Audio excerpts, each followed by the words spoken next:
navigation on the Seicane Superchips TrailDash 2 Baltimore Harbor Tunnel. Schnee! This is the future, and of course I need gas.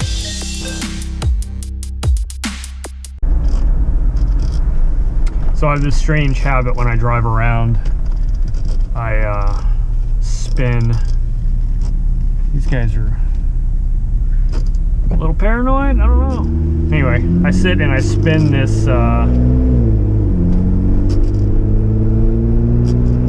vent just over and over again. Spin it, flip it. Look, this dude's on his phone while he's driving. You know, he's playing a game. No way. Oh, what an idiot. Yeah, he was literally playing a game while driving. Okay, I'm coming over.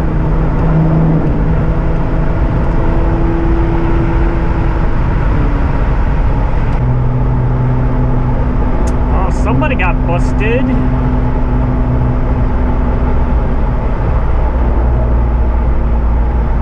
Two popo there.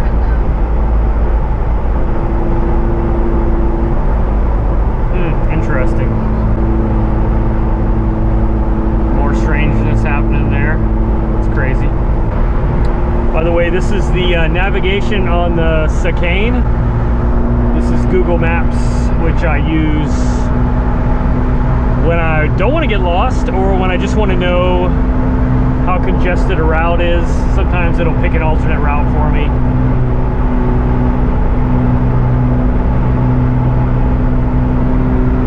But it works fairly well, and I like the huge screen for navigation. Alright, so since my Superchips TrailDash 2 is in my face right now, I'll talk a little bit about it. I've really come to appreciate it right there. I like the digital readout of my speed.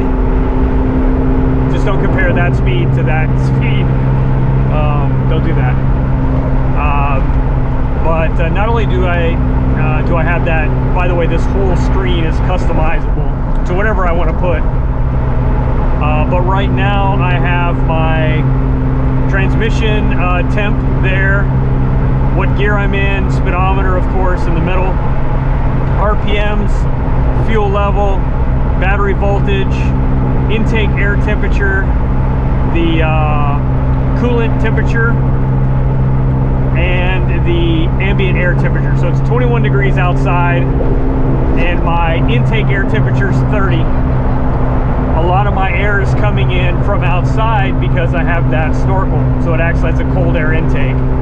So I'm only running right now 9 degrees warmer for my intake air temperature than I am the outside temperature. We'll get back to that here in a second though. I want to introduce you to the Baltimore Harbor Tunnel. If you've never been in the tunnel, well, now's your chance. Come along with me, and it's free. No charge for this trip.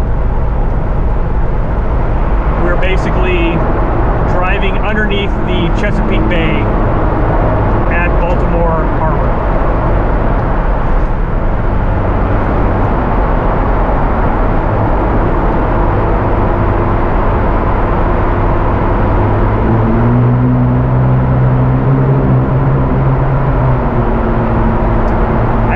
Tight spaces when driving.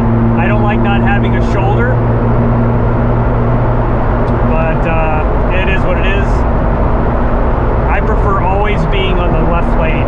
I feel like I have a better judge of distance when I'm by the wall as opposed to with the passenger side by the wall.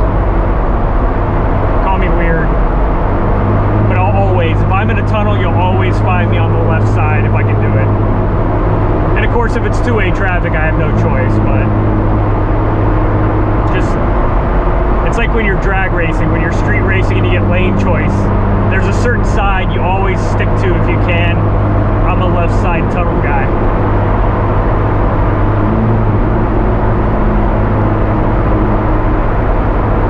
It is a little noisier in the tunnel.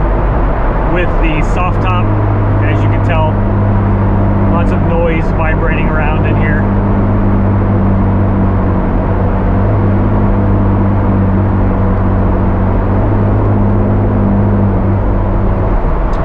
All right, so back to the TrailDash 2. There's a couple different screens here. This screen has some of my settings. Tire size is set to 35.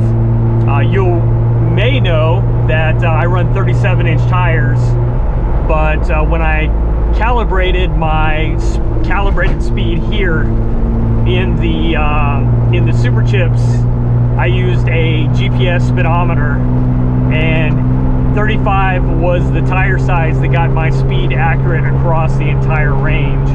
So it's more of the nominal height. 37s really measure out to be 35-ish.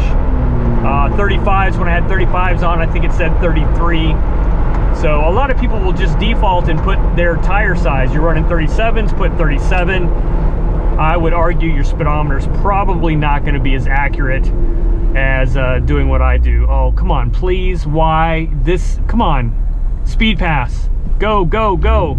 You've paid. Go. Go, go, go, go, go. Okay, I'm gonna go around you.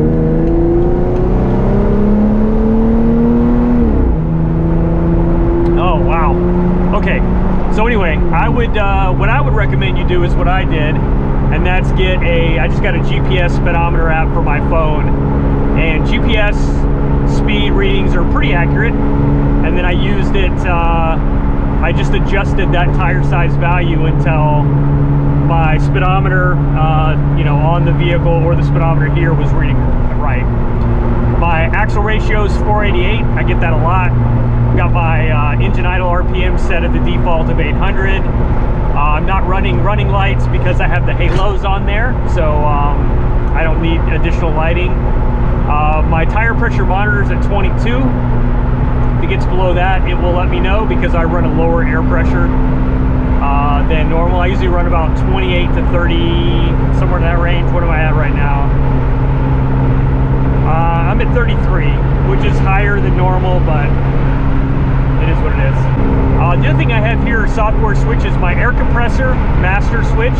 This will turn on my under the hood onboard air compressor, and then my front and rear lockers are also here.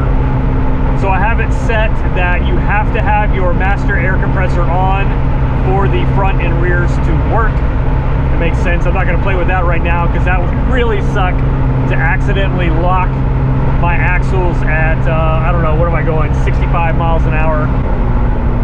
Then I have one more screen here, which is this one. Sometimes I'll use this when I'm out wheeling. It's kind of nice. It's got a G-force monitor, roll and pitch, and some other things.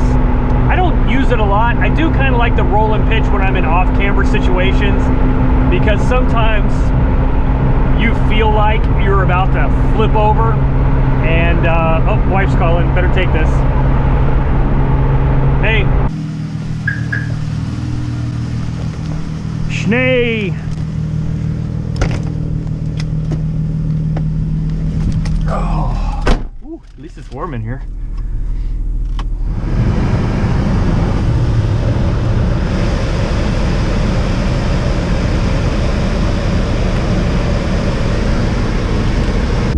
Yay, it's snowing in Maryland. This is our first real snow out here, I think. Oh, no, wait. I was out of town. It snowed once before.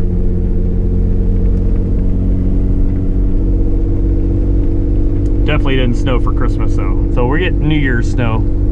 And this is the first time I've had these Nitto ridge grapplers out in the snow. How do they stop? Not bad.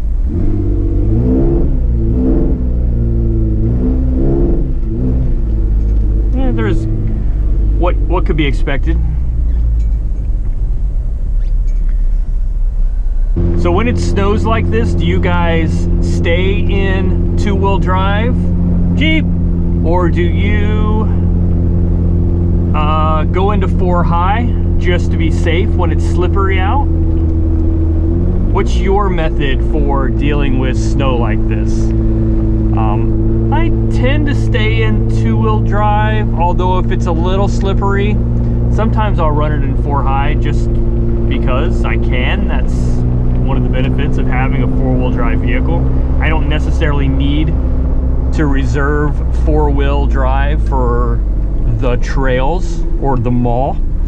I'm okay using it on the road. But I'll generally only do it when I start having problems with traction.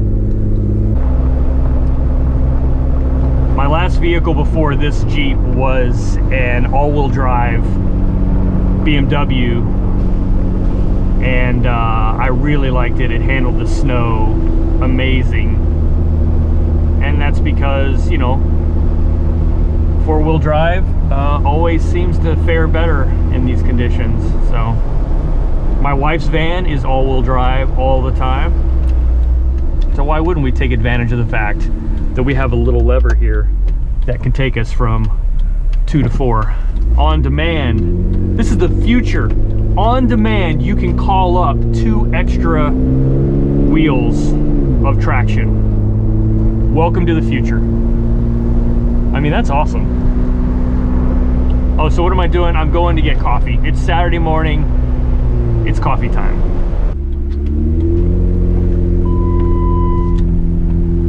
And of course I need gas. It always happens when it's cold outside. Backup camera. That's another thing like the remote start. Once you have it, it's kind of hard to live without it.